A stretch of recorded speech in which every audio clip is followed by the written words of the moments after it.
It's the waning years of the 20th century, over the skies of the Russian Federation, and a wicked and beautiful machine has just taken flight. It's a strange machine, a chimera of aircraft design intended not to simply fill in for an outdated predecessor on some far-flung military base, but to push the limits of modern engineering. Relying on unproven theories of highly sophisticated flight, taking a long-imagined concept into the pinnacle years of the jet age, the aircraft is more than just a natural next step in military aviation. Flying high over the city of Moscow, it's recognizable as a lethal weapon of war, but just barely recognizable alongside the fighter aircraft that Russia and the world had previously thought possible. Its name is the Su-47 Berkut, and it's an experiment in more ways than one. As the world crossed a generational gap between the thundering fighter jets of the late Cold War and the hyper-advanced machines that rule today, the Berkut wasn't destined to become the new king of the skies, but it was among the boldest and most fascinating aircraft in the history of human flight. Today, its story. Have you ever tried building a website and just given up halfway? It's like, why does it feel like learning a new language? Well, maybe because you are learning a new language, the language of coding. Well, good news. That nightmare ends right here. Squarespace is the all-in-one platform that makes creating your own website a breeze, whether you're a total newbie or a seasoned pro. And they are, of course, today's sponsor. They've just rolled out some nifty features. First up, Squarespace Blueprint AI and SEO tools. It's a bit of a mouthful, we know, but hear us out. It's like having a personal website designer and SEO expert rolled into one. You pick a few options and bam, you've got a site that's not just pretty, but optimized for search engines as well. And then there's Fluid Engine, the fancy new website editor. Are those frustrating moments trying to move an image just a little bit to the left? Well, not anymore. This thing lets you drag and drop to your heart's content. Customize every little detail. And if you've ever thought about teaching online, Squarespace courses, you can build, customize, and sell your own courses directly from your site. Upload videos, create engaging lessons, and add a paywall. You're not just a creator, you're an entrepreneur. So why wait? Head to squarespace.com for a free trial, and when you're ready to launch, go to squarespace.com/megaprojects to save 10% off your first purchase of a website or a domain. Thanks to Squarespace for sponsoring today's video, and now back to the episode.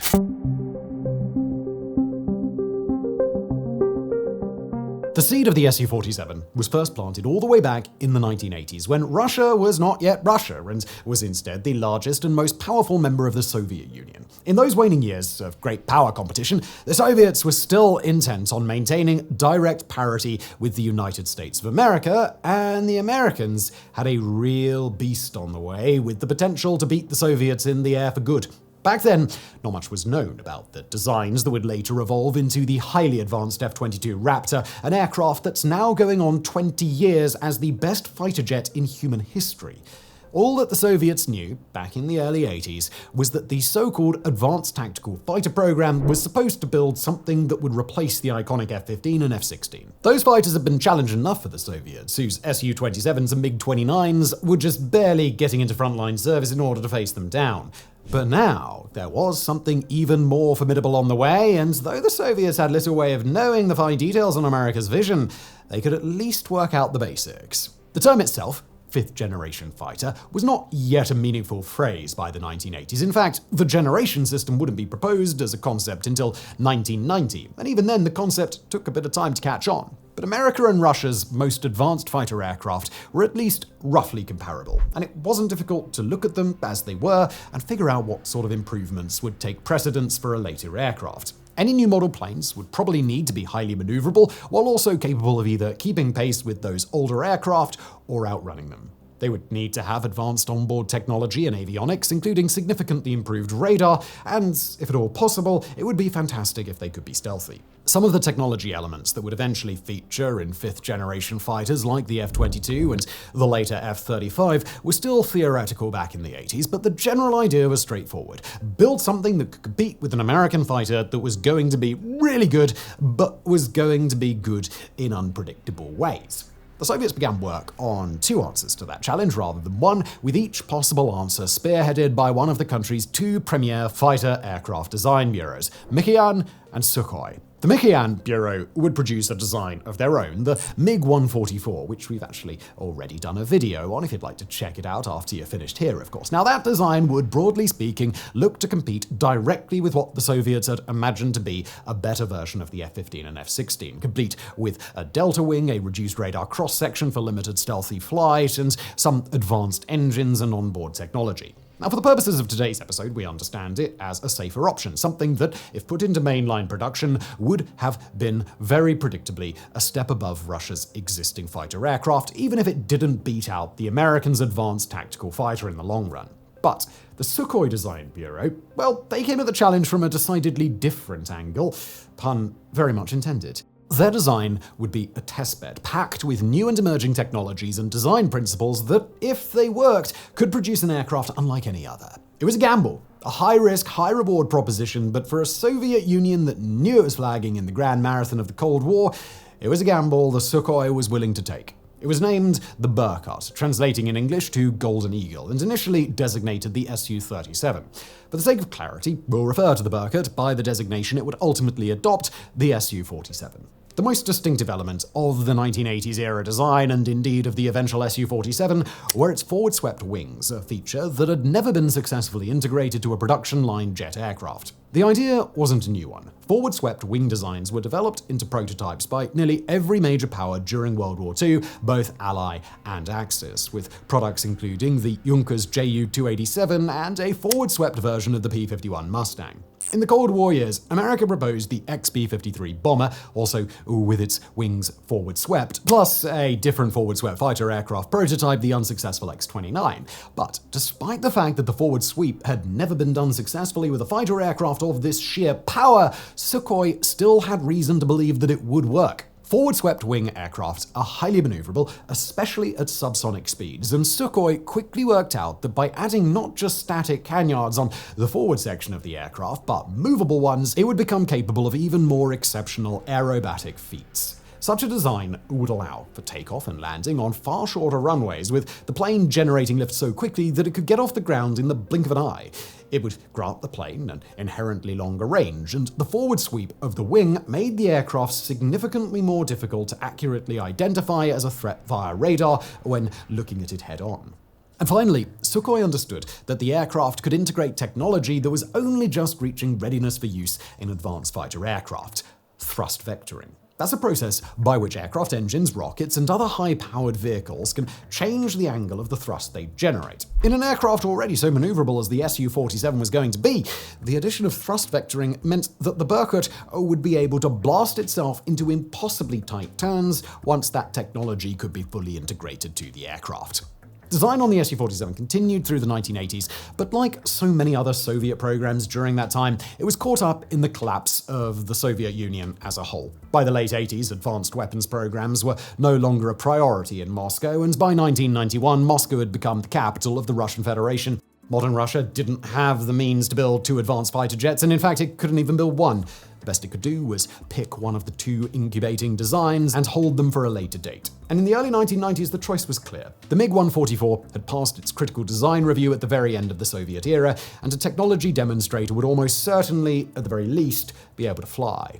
Again, this was an aircraft that represented the safe route, and with Russia trying to figure out how it would stumble through the next decade, opting for additional risk was simply not a good idea. Sukhoi got the news in the early days of the Russian Federation. All funds for the Su-47 would be frozen indefinitely, and Russia would no longer provide any support in developing a flyable aircraft. But although the Sukhoi Bureau had seen its funding pulled, that would not be the end of the Su-47. Initially, the Soviets had planned for a maiden flight of a prototype in 1991, with the hope of procuring a first production series by 1996. That is to say, it was intended, at one point, as a potential addition to the Soviet Air Force. Now, with the Soviet Union in the rearview, Sukhoi was behind that schedule, but not too far behind. The technology involved in the Su-47 was too promising to abandon. The Sukhoi Bureau had all the aircraft components it needed, and although Russia was in dire financial straits at the time, it wasn't always going to be.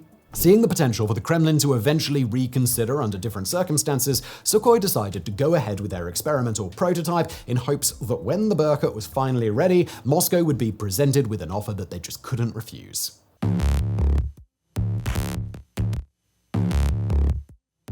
The aircraft known as the Berkut would never be pushed to its true limits in testing, and so some of the specifications that were presented in today's episode are just purely hypothetical. These are what the Su-47 should have been able to do, not what it could do. But the aircraft did fly more than once, and given what it showed with the opportunities it was provided, it stands to reason that this full range of projected capabilities would have ultimately been realized. The Su-47 was a single-seat aircraft measuring 22.6 meters from tip to tail and 16.7 meters from wingtip to wingtip. That's about 74 feet by 55 feet. Sitting empty at a weight of a bit under 26 metric tons, the Su-47 could take off at weights of up to 34 metric tons, powered by a pair of Soloviev D30 turbofan engines with afterburn capability. Those engines were built for future fitting with thrust vectoring nozzles capable of changing the angle of thrust in 3 dimensions. Although it was rated only for a flight at about a speed of Mach 1.6, that's just shy of 2,000 kilometers per hour or 1,225 miles per hour, the Berkut was theoretically capable of flying far faster than that. Based on the capability of its engines and its overall mass, it would have been capable of hitting top speeds of up to 2,200 kilometers an hour or 1,400 miles per hour. That's Mach 2.21. At sea level, it was capable of supersonic flight at 1,400 kilometers per hour, that's Mach 1.12, or 870 miles per hour. Boasting a service ceiling of 18,000 meters, or just below 60,000 feet, the Berkut could fly at a range of 3,300 kilometers or 2,100 miles, although its functional combat range was not established. It could reach its service ceiling in less than 90 seconds after takeoff at sea level, and it could pull 9G in a pinch, meaning that it could withstand 9 times the usual forces of gravity without breaking apart under the strain of it. Although the aircraft never saw combat, it was capable of carrying weapons into the fight on a total of 14 hardpoints, including up to 6 in internal weapons bays. Those hardpoints were capable of mounting all manner of Russian and Soviet-era air-to-air and air-to-surface missiles. Though it was never fitted with an onboard gun, it likely would have received a 30mm autocannon, specifically the Grajev-Shiponov GSH-31, if it had been built into a production line model, that is. After all, that's the same weapon featured on the Su-27, the Su-30, the Su-33, the Su-35, and the more recent Su-57, as well as the one planned for the MiG-144, so safe to say the Russians like it. The aircraft was fitted with a specialized seat to help the pilot endure high G-load maneuvers that would usually be impossible to tolerate. The seat was inclined to a 60-degree angle, used a specialized life support system, and was eject-capable. Along with the plan's mission radar and additional onboard radomes, the Su-47 integrated fly-by-wire technology, a process by which an electronic interface assists the pilot in making real-time micro-corrections during flight.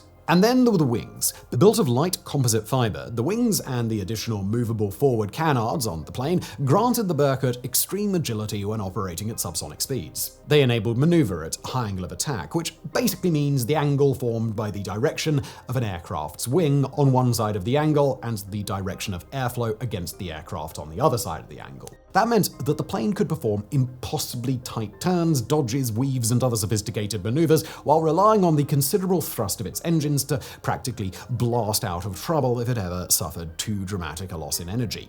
These weren't the sort of changes that would simply let the Su-47 outturn a competitor aircraft. They were the sort that would require both the Berkut's pilots and adversary pilots to relearn the entire geometry of air-to-air engagements. Yet despite the intense focus on subsonic maneuverability, the wings didn't lose out on maneuverability at supersonic speeds either. The unique lift properties of the aircraft meant that it flew entirely differently than other planes, but the unique advantages of such an aircraft had incredible potential for its pilots if they were capable to master the physics involved. Finally, there's the question of stealth for a prototype that took its first flight several months after the F-22 had been unveiled at a Lockheed Martin facility in Marietta, Georgia. By then, any uncertainty on Russia's part about whether stealth would be a part of the 5th generation of fighter aircraft should have been entirely dashed. So, was the Su-47 capable of keeping up in such an environment?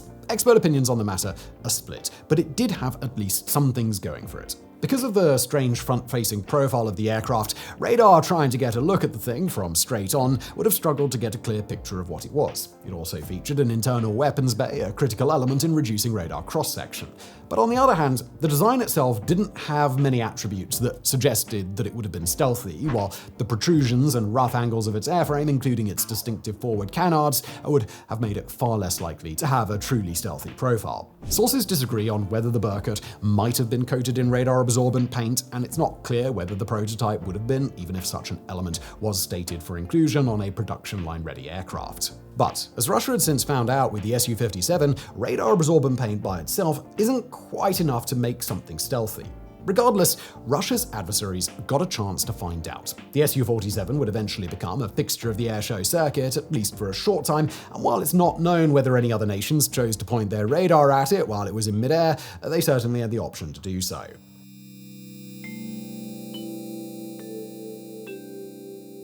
The Berkut took its first flight on September 25th, 1997, just 22 days after America's F-22 Raptor blasted into the air for the very first time.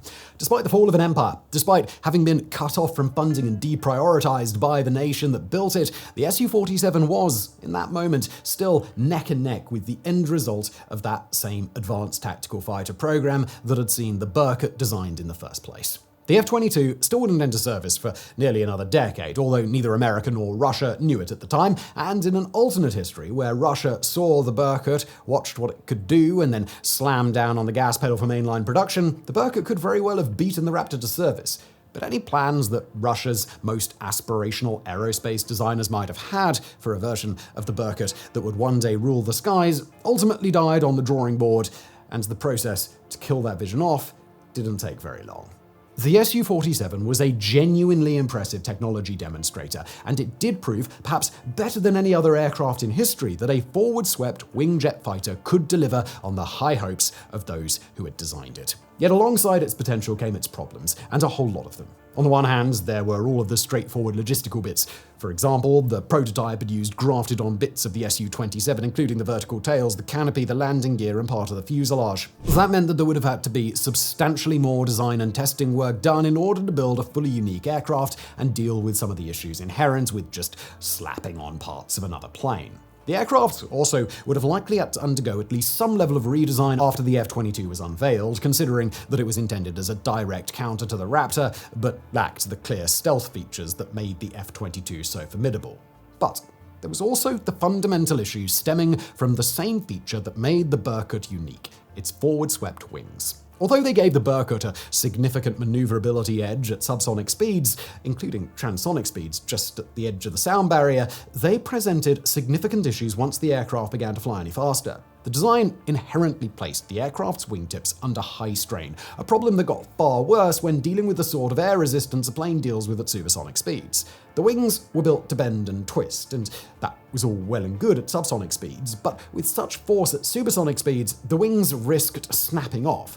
Add to that the increased stress to the wings that would inevitably come when they were loaded with weapons, and it was just too much. A traditional aft-swept wing had no such problems, and while the Berkut could beat an aft-swept adversary fighter in a subsonic dogfight, there's not much practical sense in bothering to claim that victory. In order to leverage a subsonic advantage, you've got to make an adversary aircraft agree to slow down to subsonic speeds, something that, on the one hand, they wouldn't voluntarily do for a dogfight in the first place, and on the other hand, they definitely wouldn't do as soon as they saw that the aircraft they were facing was a Berkut. And even the basic presumption that high maneuverability would be such an asset in the 21st century had also turned out to be false. The Berkut would be facing down aircraft that could target it with missiles from beyond visual range, and that might not even show up on the Berkut's radar, depending on the aircraft an enemy pilot was flying. Could the Berkut slow down to subsonic speeds just in time to start doing complicated acrobatic dodges to avoid extremely tight-turning missiles? Probably not, and even if they could, what was the point? An adversary aircraft would just send more missiles, and when they ran out, they'd be so far away, and in some cases so hard to detect, that the Berkut would never catch them in time to dish out the payback.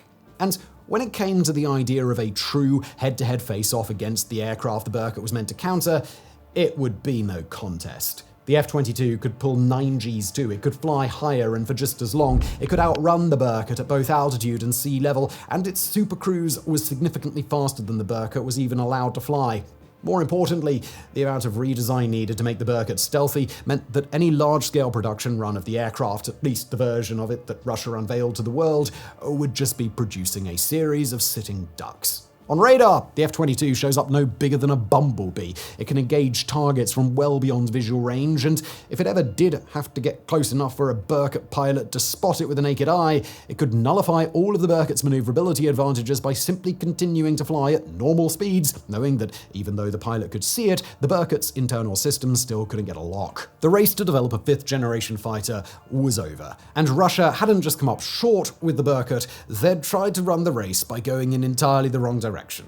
Of course, that's not to say that the Berkut never did anything at all. It showed up several times at Russian and international air shows, generating well-deserved fascination and elevating the profile of Russian aeronautical design, especially amongst onlookers who weren't troubled at all by the fine details. It became a much-needed symbol of national pride for the Russian Federation during the late 1990s and the early 2000s, a difficult time when heightened morale from any source was needed. It would spawn a spiritual successor, also featuring forward-swept wings in the form of the KB-SAT SR-10, a single-copy jet trainer aircraft that another Russian design bureau is trying to get picked up by the Russian Air Force. No luck yet on that front, though. It proved forward-sweeping wing designs were a reasonable way to design a jet aircraft, demonstrating characteristics that may not be ideal for an air superiority fighter, but line up well with other combat roles, like, for example, a fast ground attack aircraft. And finally, technical elements of the Su-47 would live on in its successor, the beleaguered but verifiably flight-capable Su-57, as well as the purported next plane after that, the Su-75.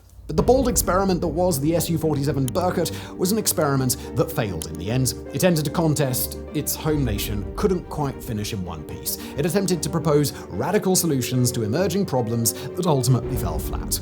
The Su-47 was one of a kind, truly unprecedented, perhaps never to be matched again. But sometimes, that just ain't enough.